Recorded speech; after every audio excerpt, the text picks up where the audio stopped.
Jemaat yang dikasihi Tuhan, kami dari Majelis Jemaat menyampaikan salam selamat hari Minggu bagi saudara sekalian. Bersorak-soraklah bagi Tuhan, hai seluruh bumi. Beribadahlah kepada Tuhan dengan sukacita. Datanglah kepadanya dengan sorak-sorai. Ketahuilah bahwa Tuhanlah Allah. Dialah yang menjadikan kita dan punya dialah kita, umatnya dan kawanan domba gembalanya. Masuklah melalui pintu gerbangnya dengan nyanyian syukur ke dalam pelatarannya, dengan puji-pujian, bersyukurlah kepadanya dan pujilah namanya. Sebab Tuhan itu baik, kasih setianya untuk selama-lamanya, dan kesetiaannya tetap turun-temurun. Melalui ibadah minggu pada hari ini, kita dipanggil untuk mereformasi spiritualitas dengan mengadakan perjanjian di hadapan Tuhan untuk hidup dengan mengikuti Tuhan dan tetap menuruti perintah-perintahnya, peraturan-peraturannya, dan ketetapan-ketetapannya dengan segenap hati, dengan segenap jiwa. Karena itu, marilah kita bersekutu melalui ibadah kita ini. Kita memuji dan memuliakan Tuhan Allah, sebab Dia Maha Agung dan tidak terkira kasih setianya. Kita menyanyi Kidung Jemaat nomor 3 ayat 1 dan 4. Ayat 4 kita berdiri.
Di dalam nama Allah Bapa dan nama anaknya Tuhan Yesus Kristus dan nama Roh Kudus yang menciptakan langit dan bumi. Amin. Bergembiralah karena Tuhan, maka Ia akan memberikan kepadamu apa yang diinginkan hatimu. Serahkanlah hidupmu kepada Tuhan dan percayalah kepadanya, dan Ia akan bertindak. Berdiam dirilah di hadapan Tuhan dan nantikanlah Dia. Percayalah kepada Tuhan dan lakukanlah yang baik, sebab Tuhan mencintai hukum dan Ia tidak meninggalkan orang-orang yang dikasihinya. Haleluya.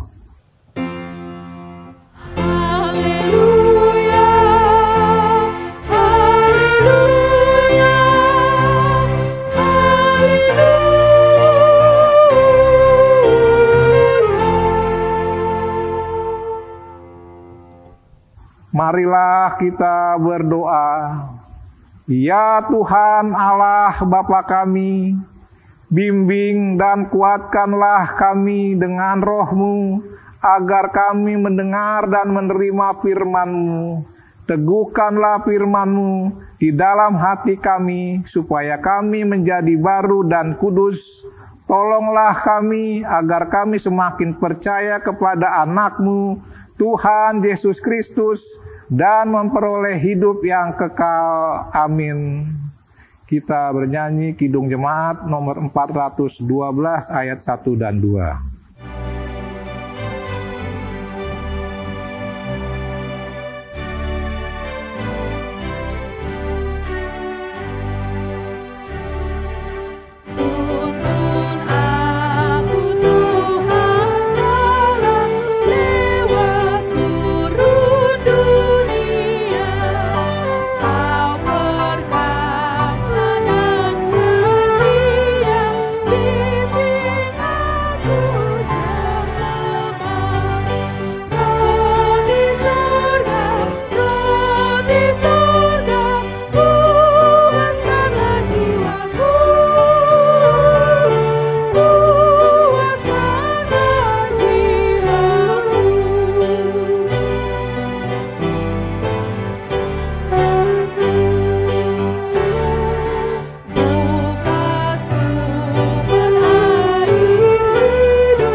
Hukum Tuhan yang ditetapkan untuk kita pada Minggu 21 setelah Trinitas hari ini tertulis dalam kitab 22, kitab pasal 22 ayat 37 sampai 39.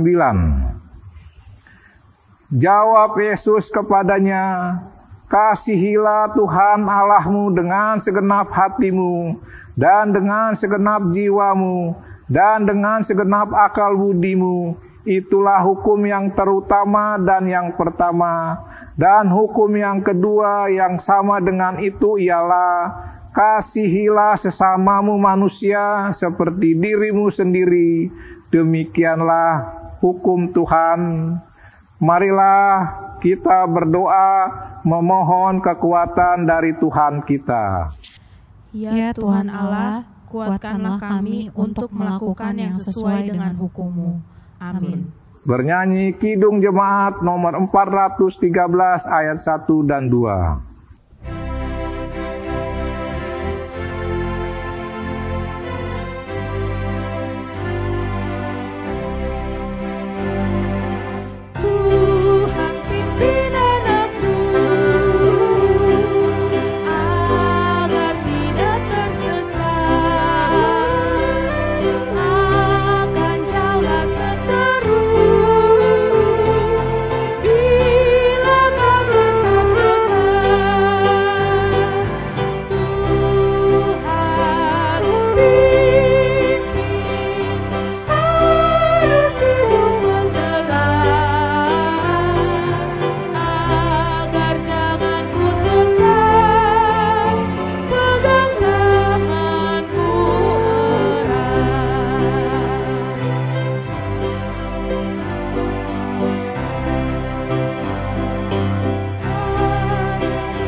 Jemaat yang dikasihi Tuhan, marilah kita tunduk dan bersujud di hadapan Tuhan kita untuk mengaku segala dosa kita. Ya Allah, Bapa kami yang di sorga, kami datang ke hadapan-Mu memohon pengasihan, sebab seringkali kami tidak hidup menurut kehendak mengikuti Engkau, tidak menuruti perintah-Mu, perintah peraturan-Mu dan ketetapan-Mu dengan segenap hati dan dengan segenap jiwa kami. Roh zaman ini lebih menguasai hati dan pikiran kami, sehingga ketika datang kesusahan dan penderitaan, kami tidak kuat, putus asa dan tidak percaya akan kekuatan-Mu. Karena itu, sertailah kami Tuhan, terlebih menghadapi pandemi COVID-19 yang belum berakhir. Kalaupun kesusahan dan penderitaan ini terjadi, Engkaulah yang menyertai dan menyelamatkan kami. Perbaharuilah spiritualitas kami setiap hari, supaya kami jauh dari percabulan, kecemaran, hawa nafsu, penyembahan berhala, sihir, perseteruan, perselisihan, iri hati, amarah, kepentingan diri sendiri, pencideraan, roh pemecah, kedengkian, kemabukan, pesta pora, dan sebagainya.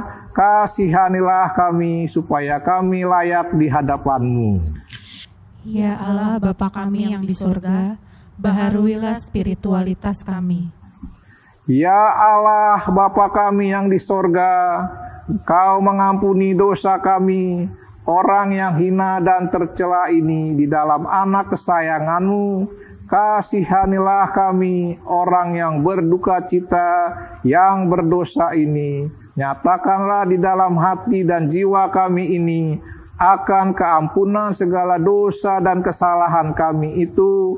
Karuniakanlah Roh Kudus bagi kami untuk memberi kekuatan, keteguhan, ketetapan hati, supaya iman kami tidak tergoyahkan. Bimbing dan ajarilah kami, ya Tuhan, agar kami benar-benar dan sungguh-sungguh menyerahkan diri, hati dan jiwa kami kepadamu saja, sebagai korban yang hidup dan kudus, oleh sebab anak-Mu, Yesus Kristus Tuhan kami. Amin. Menyanyi Kidung Jemaat 453 ayat 2.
Janji Tuhan akan keampunan dosa kita. Dia yang tidak mengenal dosa telah dibuatnya menjadi dosa karena kita, supaya dalam Dia kita dibenarkan oleh Allah. Kemuliaan bagi Allah di tempat yang maha tinggi. Amin. Menyanyi Kidung Jemaat 415 ayat 1 dan 2.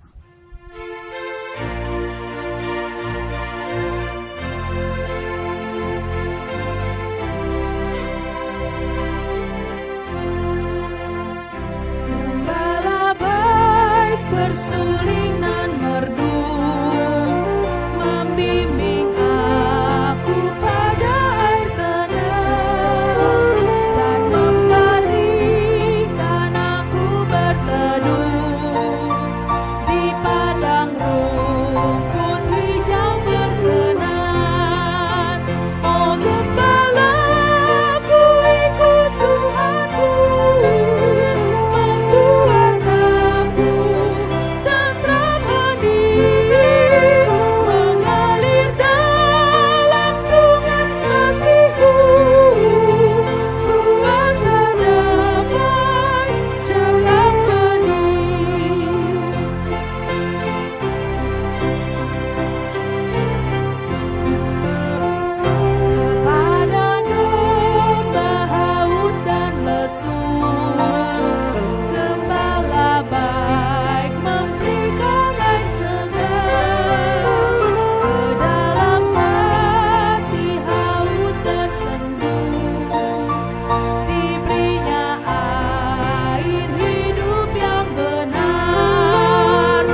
firman Tuhan yang menjadi epistel Minggu 21 setelah Trinitas hari ini tertulis dalam 1 Korintus pasal 3 ayat 10 sampai ayat 17. Sesuai dengan kasih karunia Allah yang dianugerahkan kepadaku, aku sebagai seorang ahli bangunan yang cakap telah meletakkan dasar dan orang lain membangun terus di atasnya, tetapi tiap-tiap orang harus memperhatikan bagaimana ia harus membangun di atasnya. Karena tidak ada seorang pun yang dapat meletakkan dasar lain daripada dasar yang telah diletakkan, yaitu Yesus Kristus. Entahkah orang membangun di atas dasar ini dengan cemas, dengan emas, perak, batu permata, kayu, rumput kering, atau jerami? Sekali kelak pekerjaan masing-masing orang akan nampak, karena hari Tuhan akan menyatakannya, sebab ia akan nampak dengan api, dan bagaimana pekerjaan masing-masing orang akan diuji oleh api itu. Jika pekerjaan yang dibangun seorang tahan uji, ia akan mendapat upah. Jika pekerjaannya terbakar, ia akan menderita kerugian, tetapi ia sendiri akan diselamatkan, tetapi seperti dari dalam api. Tidakkah tahu kamu bahwa kamu adalah bait Allah dan bahwa Roh Allah diam di dalam kamu? Jika ada orang yang membinasakan bait Allah, maka Allah akan membinasakan dia. Sebab bait Allah adalah kudus, dan bait Allah itu ialah kamu. Demikianlah firman Tuhan. Berbahagialah orang yang mendengar firman Tuhan, serta memelihara dalam hatinya. Bernyanyi Kidung Jemaat nomor 252 ayat 1 dan ayat 5.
Marilah kita bersama-sama mengaku iman kepercayaan kita sebagaimana teman-teman seiman di seluruh dunia, kita bersama-sama mengucapkannya.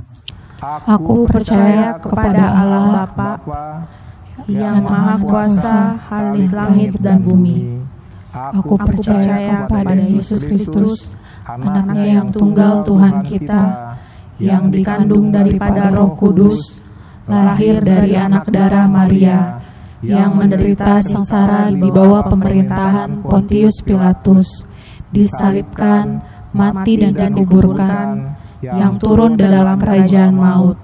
Pada hari yang ketiga, bangkit pula dari antara orang mati, naik ke surga, duduk di sebelah kanan Allah, Bapa yang Maha Kuasa, dan dari sana akan datang kelak untuk menghakimi orang yang hidup dan yang mati. Aku percaya kepada Roh Kudus dan adanya satu gereja yang kudus dan am, persekutuan orang kudus, pengampunan dosa, kebangkitan daging, dan hidup yang kekal. Amin. Mari kita bernyanyi Kidung Jemaat nomor 250A ayat 1 dan ayat 4.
Mari kita berdoa.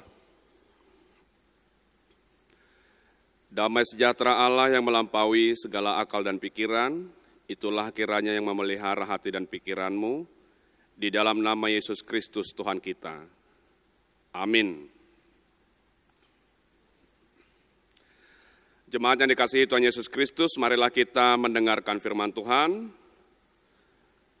Di minggu hari ini, minggu ke-21 setelah Trinitatis, diambil dari kitab 2 Raja-Raja, pasal 23, ayat 1 sampai ayat 14. 2 Raja-Raja 23, ayat 1 sampai 14. Beginilah firman Tuhan. Sesudah itu, Raja menyuruh orang mengumpulkan semua tua-tua Yehuda dan Yerusalem. Kemudian pergilah Raja ke rumah Tuhan dan bersama-sama dia semua orang Yehuda dan semua penduduk Yerusalem, para imam, para nabi dan seluruh orang awam dari yang kecil sampai yang besar. Dengan didengar mereka, ia membacakan segala perkataan dari kitab perjanjian yang ditemukan di rumah Tuhan itu. Sesudah itu berdirilah Raja dekat tiang dan diadakannya perjanjian di hadapan Tuhan untuk hidup dengan mengikuti Tuhan dan tetap menuruti perintah-perintahnya, peraturan-peraturannya dan ketetapan-ketetapannya dengan segenap hati dan dengan segenap jiwa, dan untuk menepati perkataan perjanjian yang tertulis dalam kitab itu. Dan seluruh rakyat turut mendukung perjanjian itu. Raja memberi perintah kepada imam besar Hilkiah dan kepada para imam tingkat 2 dan kepada para penjaga pintu untuk mengeluarkan dari bait Tuhan segala perkakas yang telah dibuat untuk Baal dan Asyera dan untuk segala tentara langit. Lalu dibakarnyalah semua itu di luar kota Yerusalem, di padang-padang Kidron, dan diangkutnyalah abunya ke Betel.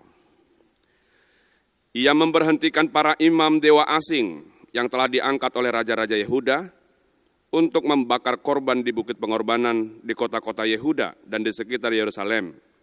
Juga orang-orang yang membakar korban untuk Baal, untuk dewa matahari, untuk dewa bulan, untuk rasi-rasi bintang, dan untuk segenap tentara langit. Dibawanya lah tiang-tiang berhala dari rumah Tuhan keluar kota Yerusalem ke sungai Kidron. Lalu dibakarnya di situ dan ditumbuknya halus-halus menjadi abu. Kemudian dicampakkannya lah abunya ke atas kuburan rakyat jelata. Ia merobohkan petak-petak pelacuran bakti yang ada di rumah Tuhan, tempat orang-orang perempuan bertenun sarung untuk Asyera. Disuruhnya lah datang semua imam dari kota-kota Yehuda. Lalu ia menajiskan bukit-bukit pengorbanan, tempat para imam itu membakar korban dari Geba sampai Berseba. Dirobohkannya pula bukit-bukit pengorbanan di pintu-pintu gerbang yang ada dekat lubang pintu gerbang Yosua, penguasa kota itu, yang ada pada sebelah kiri, kalau orang memasuki pintu gerbang kota itu. Tetapi para imam bukit-bukit pengorbanan itu tidak boleh naik ke mezbah Tuhan di Yerusalem. Hanya mereka boleh memakan roti yang tidak beragi di tengah-tengah saudara-saudara mereka. Ia menajiskan juga Tofet yang ada di lembah Ben Hinnom, supaya jangan orang mempersembahkan anak-anaknya sebagai korban dalam api untuk dewa Moloch.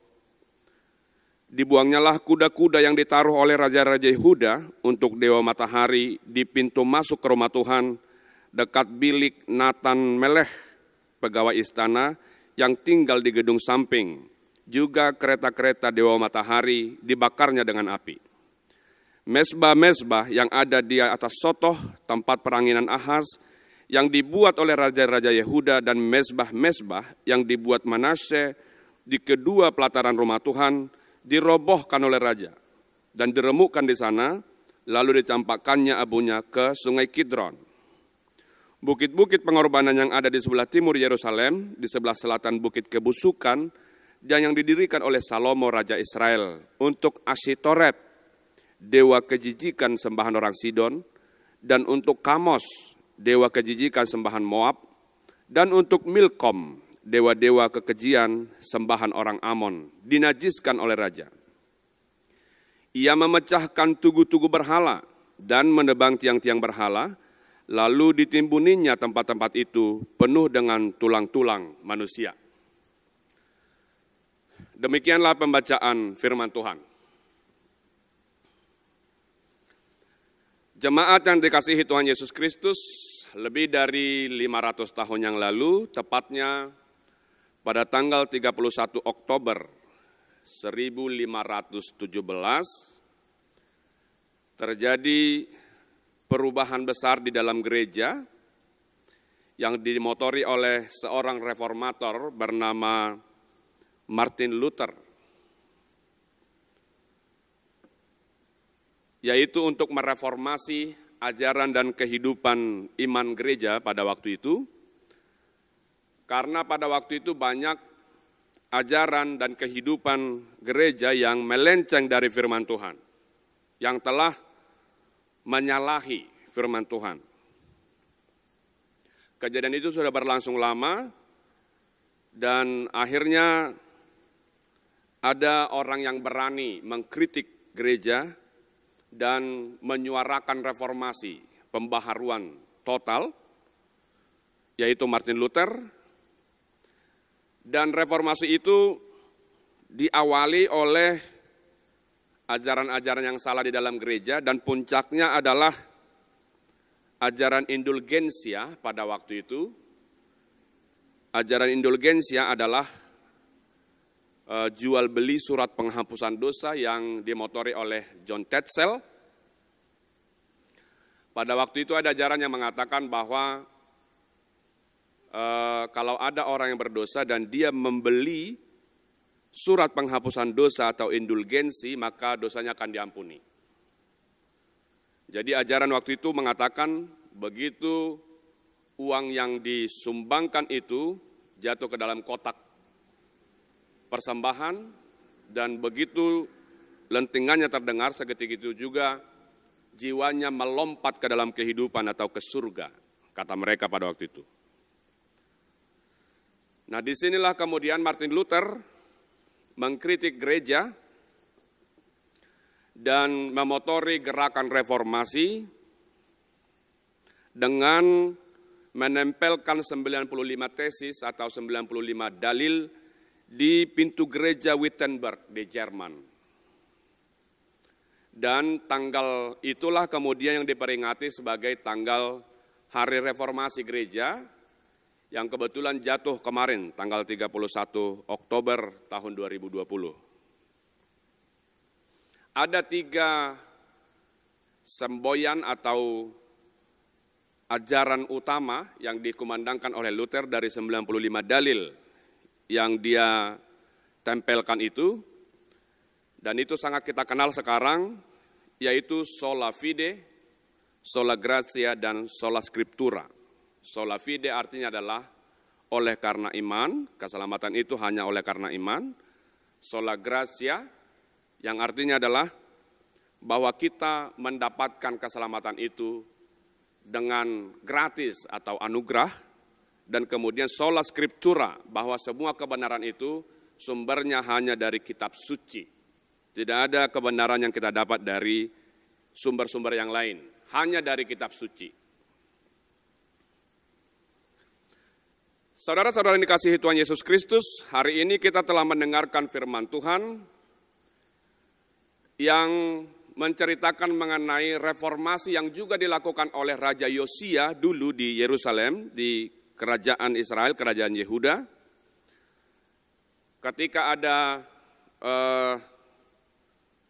perombakan bait suci, kemudian dia menemukan firman Tuhan atau Taurat yang sudah lama tersimpan, dan kemudian dia melakukan reformasi total di kehidupan rohani, kehidupan spiritualitas kerajaan Yehuda pada waktu itu. Dan semua ajaran-ajaran yang ada yang salah kemudian dirombak total dan dikembalikan kepada kebenaran firman Tuhan yang dia temukan itu. Dan di Alkitab ini kemudian dikenal sebagai reformasi Yosia. Jadi jauh sebelum Martin Luther mengumandangkan reformasi di tahun 1517, sebenarnya di Perjanjian Lama pun sudah pernah terjadi reformasi total yang dilakukan oleh Raja Yosia. Ada persamaan yang kita lihat dari kejadian waktu Yosia dan juga ketika reformasi Martin Luther mengenai dasar dari reformasi. Dasar dari reformasi Yosia dan juga dasar dari reformasi Martin Luther adalah bahwa semua kehidupan harus berdasarkan kebenaran firman Tuhan. Yosia dikatakan tadi dalam nas kita, kemudian membacakan segala perkataan dari kitab perjanjian yang ditemukan di rumah Tuhan itu. Jadi ada teks-teks asli dari firman Tuhan, dan ini kemudian dibacakan oleh Yosia dan mengatakan bahwa semua harus kembali ke sini. Tidak boleh dari sumber-sumber yang lain. Martin Luther juga tahun 1517 mengatakan hal yang sama, bahwa kehidupan iman gereja itu harus dikembalikan ke dasar Alkitab, dasar iman kita, yaitu kitab suci, firman Tuhan yang ada di dalam Alkitab. Inilah yang disebut dengan sola scriptura. Jadi sola scriptura adalah dasar dari semuanya, dari sanalah nanti kita temukan sola fide dan sola gratia. Saudara-saudara yang dikasihi Tuhan Yesus Kristus, kalau kita membaca di 2 Timotius 3 ayat 16, sangat jelas dikatakan bahwa segala tulisan yang diilhamkan oleh Allah, atau kalau kita terjemahkan terjemahan yang lain, sebuah kitab suci diilhamkan oleh Allah. Itu sebabnya kita mengakui bahwa kitab suci, Alkitab itu adalah firman Allah, karena itu adalah tulisan atau kitab yang diilhamkan oleh Allah. Dan semua ajaran gereja, semua ajaran iman, semua ajaran-ajaran yang membawa kita kepada kebaikan, semua harus didasarkan pada firman Tuhan ini. Dan di gereja HKBP ini sangat jelas kita katakan, kita akukan dan kita saksikan di dalam konfesi kita, konfesi HKBP, dikatakan di sana bahwa salah satu ciri gereja yang benar adalah yang mengajarkan firman Tuhan atau kitab suci secara murni. Jadi semua firman Tuhan yang ada di Perjanjian Lama dan di Perjanjian Baru harus diajarkan dengan murni. Apa maksudnya diajarkan dengan murni? Maksudnya diajarkan dengan murni adalah mengambil semua yang diminta atau diperintahkan oleh kitab suci dan ini kemudian diterapkan di dalam kehidupan sehari-hari. Ini yang sering disebut dengan eksegese. Jadi kita mengambil makna dari firman Tuhan dari Alkitab, kemudian inilah yang diejawantahkan atau diaplikasikan ke dalam kehidupan sehari-hari. Inilah mengajarkan firman Tuhan yang murni. Jadi firman Tuhan itu kita maknai, kita pahami, dan kemudian kita bawa ke dalam kehidupan. Persoalannya adalah belakangan ini banyak orang yang tidak lagi mengajarkan Alkitab dengan murni. Bukan lagi dengan eksegese, membawa firman Tuhan ke dalam kehidupan sehari-hari, tetapi justru bereisegese. Eisegese artinya adalah memasukkan ide ke dalam firman Tuhan. Jadi dia bawa dulu pemahamannya, kemudian dia cari ayat Alkitab untuk mendukung pemahamannya itu. Ini yang disebut dengan eisegese. Ini tidak boleh, ini tidak murni. Tetapi yang murni adalah kita bawa firman Tuhan itu keluar, maknanya kita gali, dan kemudian kita terapkan dalam kehidupan sehari-hari. Inilah ajaran gereja yang benar yang menurut konfesi HKBP. Saudara-saudara yang dikasihi Tuhan Yesus Kristus, kembali tadi ke dasar dari reformasi yang dilakukan oleh Luther dan juga oleh Yosia di nas kita hari ini. Dikatakan bahwa semua kehidupan beriman kita harus didasarkan pada firman Tuhan yang murni, pada firman Tuhan yang asli. Ini juga dengan jelas dikatakan oleh Alkitab kita bahwa kitab suci atau firman Tuhan itu sangat bermanfaat dalam beberapa hal. Salah satunya adalah kitab suci itu memberi hikmat. Itulah sebabnya kita harus berdasarkan, kehidupan beriman kita harus berdasarkan firman Tuhan. Karena firman Tuhan itu memberi hikmat. Di 2 Timotius 3 ayat 15 dikatakan, kitab suci dapat memberi hikmat kepadamu. Jadi kalau kita hidup berdasarkan firman Tuhan, memaknai dan menggali arti dari firman Tuhan itu dan kita bawa ke dalam kehidupan sehari-hari, maka itu akan memberikan kita hikmat. Kebodohan-kebodohan yang ada di dalam diri kita dan juga di dalam kehidupan kita akan hilang. Apa itu kebodohan yang sering kita hidupi dalam kehidupan kita? Contohnya, kita sering menganggap bahwa diri kita ini baik, diri kita ini hebat, diri kita ini tidak ada celahnya. Setelah kita membaca firman Tuhan, kemudian mengaplikasikannya dalam kehidupan kita sehari-hari, kita akan memiliki hikmat untuk melihat kebodohan-kebodohan kita itu. Ada juga orang yang hidup di dalam kebodohan, yang hanya peduli kepada hidup materi. Kesuksesan hidup dia anggap adalah kesuksesan material. Kalau dia kaya, kalau dia punya jabatan, kalau dia berhasil di dalam bisnisnya, itulah yang dia anggap sebagai keberhasilan hidup. Tetapi Alkitab tidak berkata seperti itu. Oleh karena itu kalau kita membaca Alkitab, kita akan memahami bahwa ternyata kehidupan ini bukan semata-mata soal materi. Dan inilah juga yang mendasari kebodohan yang lain yang menganggap bahwa kalau kita berbuat baik maka kita akan selamat. Ini kemudian diprotes oleh Luther dengan mengatakan tidak ada orang yang selamat oleh karena berbuat baik. Karena keselamatan itu adalah gratis. Keselamatan itu adalah karunia. Grace, anugerah. Nah, dengan memaknai, dengan membaca firman Tuhan dan membawa maknanya keluar dalam kehidupan kita sehari-hari, maka kita akan diberi hikmat itu. Kita akan menjadi berhikmat dan kebodohan-kebodohan seperti itu tadi akan hilang dari kehidupan kita. Alasan yang kedua, kenapa firman Tuhan itu harus menjadi dasar dari kehidupan kita, adalah karena melalui Alkitab kita tahu bahwa keselamatan hanya ada dalam Yesus Kristus. Kalau kita membaca firman Tuhan dari perjanjian lama sampai perjanjian baru, kita akan memahami bahwa semua nubuatan, semua rencana Allah, rencana keselamatan yang dikerjakan oleh Allah mulai dari perjanjian lama sampai ke perjanjian baru, itu semuanya menunjuk dan berpusat kepada Yesus Kristus. Oleh karena itu, hanya dengan iman kepada Yesus Kristuslah kita akan selamat. Ini akan kita ketahui kalau kita membaca Alkitab. Hanya dengan iman. Sola fide. Hanya dengan beriman kepada Yesus Kristuslah kita akan selamat. Itu yang dikatakan oleh Yohanes, akulah jalan dan kebenaran dan hidup. Tidak ada seorang pun yang sampai kepada Bapa kalau tidak melalui aku. Kemudian yang berikutnya, kenapa firman Tuhan itu harus menjadi dasar dari kehidupan kita, harus kembali kepada firman Tuhan?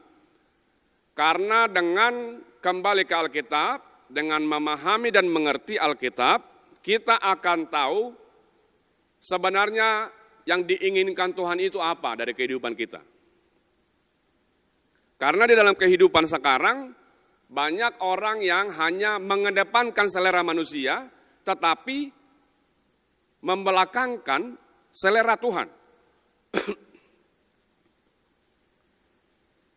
Apa itu? Bagaimana yang dikatakan dengan selera manusia, yang menonjolkan selera manusia? Kalau di kehidupan bergereja belakangan ini, sudah semakin banyak orang yang benci pada kebenaran firman Tuhan. Tidak suka dengan kebenaran firman Tuhan. Padahal dengan jelas dikatakan di 2 Timotius 3 ayat 16 sampai 17, firman Tuhan itu bermanfaat untuk mengajar, menyatakan kesalahan, memperbaiki kelakuan, mendidik dalam kebenaran. Terutama di 2 poin ini, menyatakan kesalahan ini banyak yang tidak disukai orang sekarang. Dan juga mendidik dalam kebenaran. Sudah banyak orang yang tidak suka lagi kesalahannya ditunjukkan. Sekalipun itu ditunjukkan oleh firman Tuhan. Mereka menyebut ini adalah serangan. Jadi mereka merasa diserang oleh firman Tuhan. Padahal firman Tuhanlah yang mengatakan firman Tuhan itu bermanfaat untuk menyatakan kesalahan. Orang yang tidak lagi suka ditunjuk kesalahannya oleh firman Tuhan, berarti dia bukan lagi orang yang beriman yang benar. Dan juga orang tidak suka kebenaran. Karena kebenaran itu sering menyakitkan bagi mereka. Mereka itu hanya suka yang menyenangkan. Sekalipun itu tidak benar, kalau itu menyenangkan, itu yang mereka sukai. Padahal firman Tuhan itu bermanfaat mendidik dalam kebenaran. Karena itu melalui firman Tuhan hari ini sebenarnya kita juga diajak, jangan takut, jangan tersinggung, jangan sakit hati, justru bersyukurlah jika kesalahanmu dinyatakan oleh firman Tuhan. Berbahagialah dan senanglah jika kamu mendengarkan kebenaran firman Tuhan, sekalipun itu tidak enak buat kamu. Karena kita tahu, oh ini salah, oh inilah kebenaran. Karena kalau kita tidak tahu itu, maka kita akan tetap hidup di dalam kesalahan itu dan hidup di dalam ketidakbenaran itu. Kenapa orang-orang sekarang lebih suka kesalahannya tidak disebutkan? Kenapa orang-orang pada saat ini banyak yang tidak suka mendengarkan kebenaran yang menyakitkan itu? Sebenarnya ini sudah diwartakan oleh Paulus juga di 2 Timotius 3:4. Mereka akan memalingkan telinganya dari kebenaran. Dan mereka hanya akan mencari perkataan-perkataan yang menyenangkan telinganya.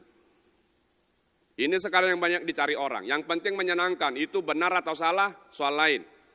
Itu adalah kebenaran atau ketidakbenaran, itu tidak lagi diperdulikan. Yang penting menyenangkan. Ini juga dialami oleh orang Israel, orang-orang Yehuda pada zaman Yosia. Yang penting menyenangkan. Mereka tidak lagi menyadari bahwa mereka semakin lama semakin jauh dari kebenaran firman Tuhan. Yang penting menyenangkan. Ada orang yang membawa penyembahan kepada Baal, kepada Asyera, ke dalam bait suci. Mereka anggap itu menyenangkan, diterima. Ada orang yang membawa ajaran bahwa selain Tuhan ada dewa-dewa yang lain yang bisa disembah. Misalnya dewa matahari, dewa bulan, tentara langit dan lain sebagainya itu. Karena mereka anggap ini menarik dan menyenangkan, mereka mengikutinya. Bahkan dimasukkan ke bait suci. Kemudian ada lagi ajaran yang mengatakan bahwa untuk mengambil hati dari para dewa, kita boleh mempersembahkan anak sulung kita menjadi korban bakaran kepada para dewa-dewa.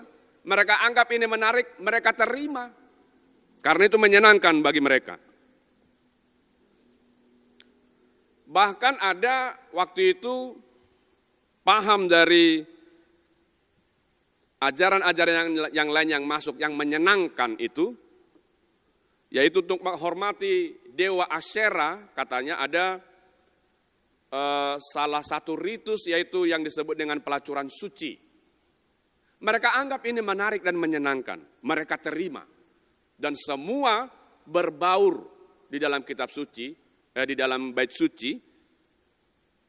Karena menyenangkan bagi mereka, akhirnya mereka tidak menyadari bahwa mereka itu sudah semakin jauh dari kebenaran firman Tuhan. Inilah kemudian yang direformasi oleh Yosia, dan semua ini dihancurkan. Baal, Asyera, dewa matahari, dewa bulan, rasi bintang, tentara langit, pemujaan-pemujaan kepada mereka itu, altar yang didirikan untuk mereka kemudian dihancurkan, dibakar menjadi abu dan dibuang ke sungai Kidron oleh Yosia. Sehingga orang Yehuda akan kembali kepada ajaran yang murni, yaitu ajaran yang berdasarkan firman Tuhan. Kita juga hari ini diingatkan saudara-saudara sekalian, bahwa di dalam kehidupan beriman kita, kehidupan bergereja, kehidupan kita sehari-hari, kita harus mereformasi diri. Kalau tema minggu kita hari ini dikatakan reformasi spiritualitas. Spiritualitas kita itu harus direformasi dari akarnya. Dan kita harus kembali kepada dasar yang teguh itu, yaitu firman Tuhan di dalam Alkitab. Berhati-hatilah kepada ajaran yang menyenangkan. Dan janganlah membenci ajaran yang menyatakan kesalahanmu atau yang menyatakan kebenaran. Apalagi belakangan ini orang cenderung lebih suka mendengarkan khotbah-khotbah yang menyenangkan dirinya. Yang seakan-akan melegalkan semua perbuatan-perbuatannya sekalipun itu salah. Contoh-contoh dari ajaran yang menyenangkan hari ini yang sering didengarkan oleh orang dan yang disukai oleh orang adalah ajaran-ajaran yang mengatakan bahwa kekayaan itu pasti diperoleh oleh orang yang beriman. Kalau kita beriman, pokoknya akan kaya. Orang senang mendengar ini. Dan mereka mempercayai begitu aja, padahal di Alkitab tidak seperti itu. Ada ajaran yang mengatakan bahwa jika kita beriman, maka semua penyakit harus sembuh, akan sembuh. Ini enak didengarkan, tetapi bukan itu kebenaran firman Tuhan. Ajaran yang mengatakan bahwa jika kita hidup beriman, maka semua problem hidup kita akan hilang. Ini sangat enak didengarkan, tetapi bukan begitu kebenaran firman Tuhan. Justru kebenaran firman Tuhan mengatakan, jika kamu mau mengikut aku, maka kamu harus memikul salibmu. Jalan keselamatan orang Kristen adalah jalan salib. Itu menurut Alkitab. Tidak semua penyakit harus sembuh. Karena kadang-kadang penyakit itu juga dipakai oleh Tuhan untuk menyatakan kuasanya. Ada orang, dia hidup beriman, tetapi dia sakit, tidak sembuh, bahkan dia sampai mati. Tetapi Tuhan mau menyatakan kuasanya. Jadi jangan terpengaruh, jangan terlena oleh ajaran-ajaran yang menyenangkan seperti itu. Tetapi sekali lagi, kembalilah kepada kebenaran Alkitab. Dari sana kita akan direformasi. Hidup kita ini, iman kita ini, jiwa kita ini akan direformasi dengan total.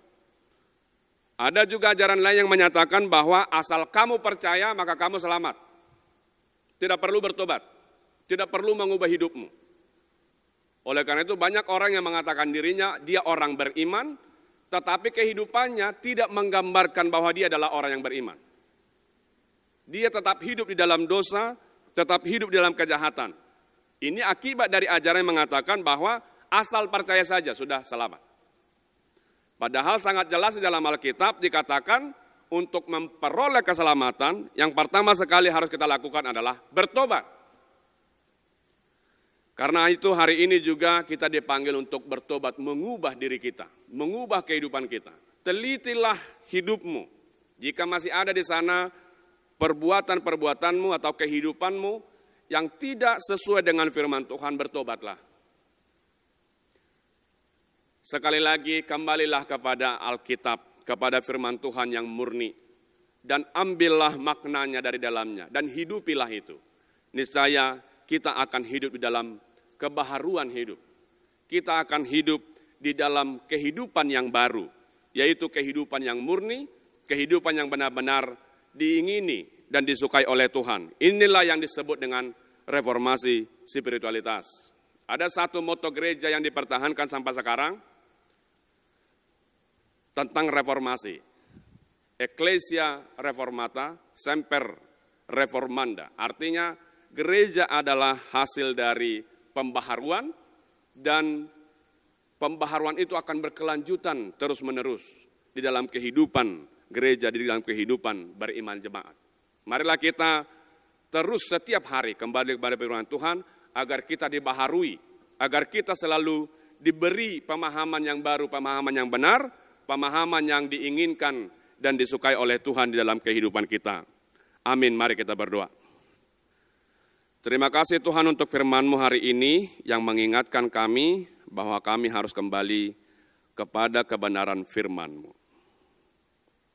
Sering sekali kami hanya mengikuti selera kami, sehingga kami tidak menyadari bahwa hidup kami, pemahaman kami, bahkan iman kami sudah melenceng jauh dari kebenaran firman-Mu. Oleh karena itu sebagaimana hamba-Mu Yosia yang mengajak semua bangsa Israel untuk kembali kepada firman-Mu, demikian juga hamba-Mu Martin Luther yang mengajak gereja untuk kembali kepada kebenaran firman Tuhan. Demikian jugalah Tuhan menginginkan kami hari ini. Karena dengan memahami dan menghidupi kemurnian dari firman Tuhan, maka hidup kami juga akan dibawa ke dalam kehidupan yang benar, dibawa ke dalam kehidupan yang murni, dan kami akan dibaharui setiap hari. Tolonglah kami Tuhan agar kami benar-benar hidup di dalam kemurnian firman-Mu, sehingga kehidupan bergereja kami bukan lagi mengikuti selera kami, tetapi mengikuti selera Tuhan, yaitu mengikuti kebenaran firman-Mu. Tolonglah juga gereja-Mu, jemaat-Mu, bangsa kami, dan juga saudara-saudara kami sebangsa setanah air, semua penduduk dunia ini. Tolonglah kami yang saat ini sedang mengalami pergumulan oleh karena COVID-19. Kami memohon belas kasihan Tuhan untuk segera memberikan hikmat-Mu kepada semua orang, agar kami boleh terhindar dari penyakit COVID-19. Dan di antara saudara kami yang saat ini sedang terpapar, sedang mengalami penyakit akibat dari virus ini, kami mohon belas kasihan-Mu untuk menyembuhkan mereka, untuk membuang segala virus itu dari dalam tubuh mereka.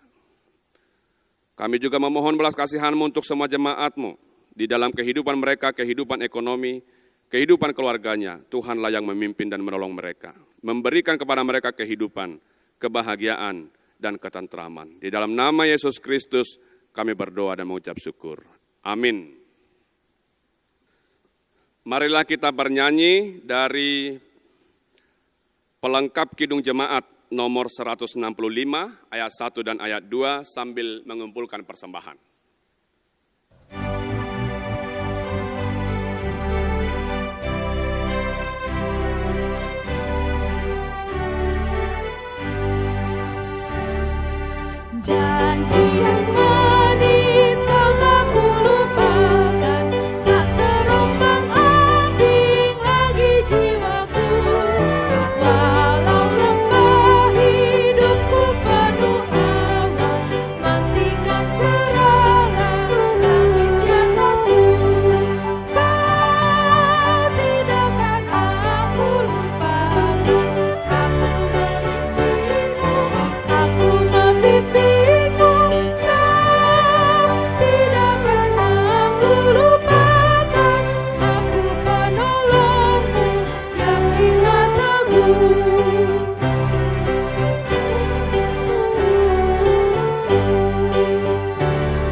Kita sudah mendengarkan firman Tuhan yang mengingatkan kita untuk selalu membaharui spiritualitas kita.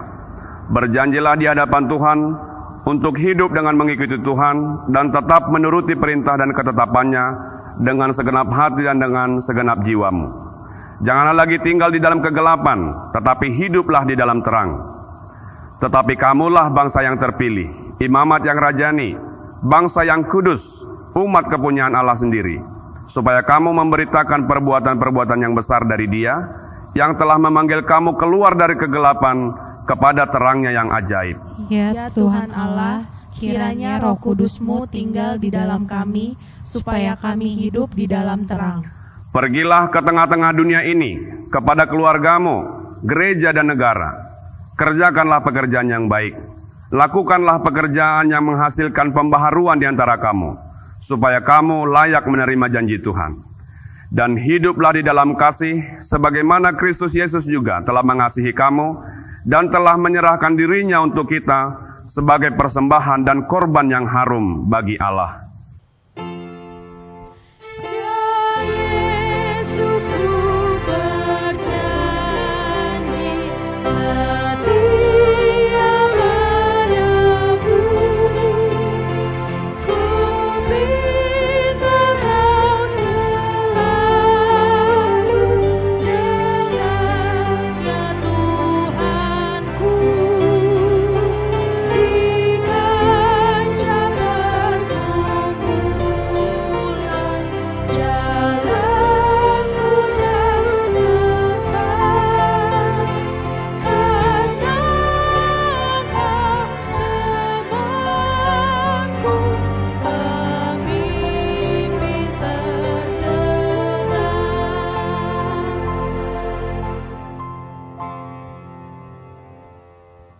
Marilah kita mendoakan persembahan kita.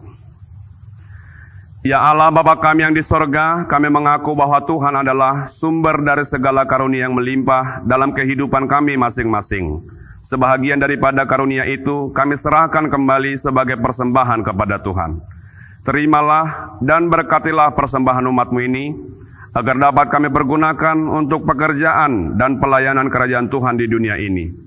Bukalah hati kami untuk mengenal betapa banyak berkat dan karunia yang kami peroleh dari Tuhan, supaya kami senantiasa bersyukur kepadamu di dalam nama Yesus Kristus Tuhan kami. Amin.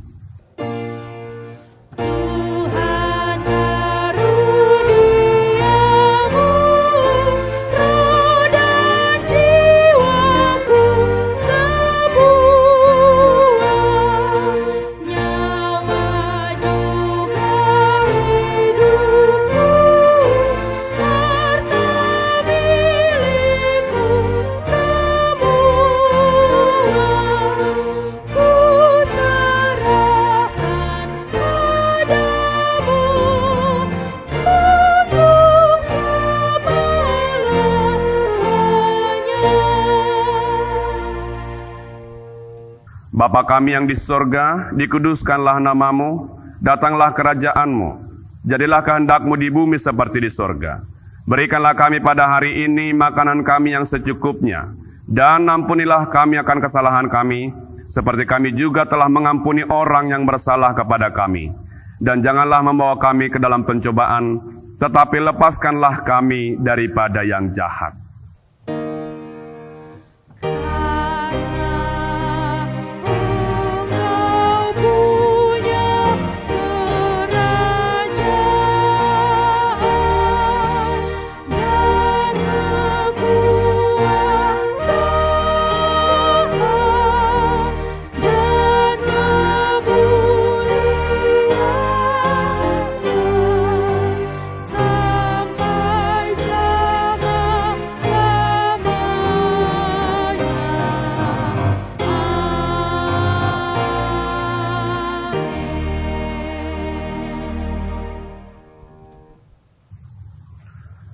Tuhan memberkati engkau dan melindungi engkau.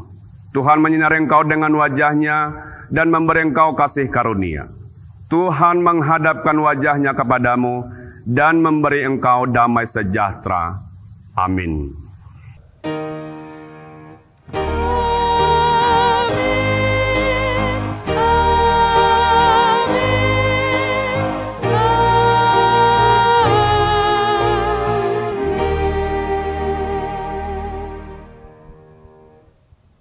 Selamat hari Minggu untuk kita semuanya. Salam.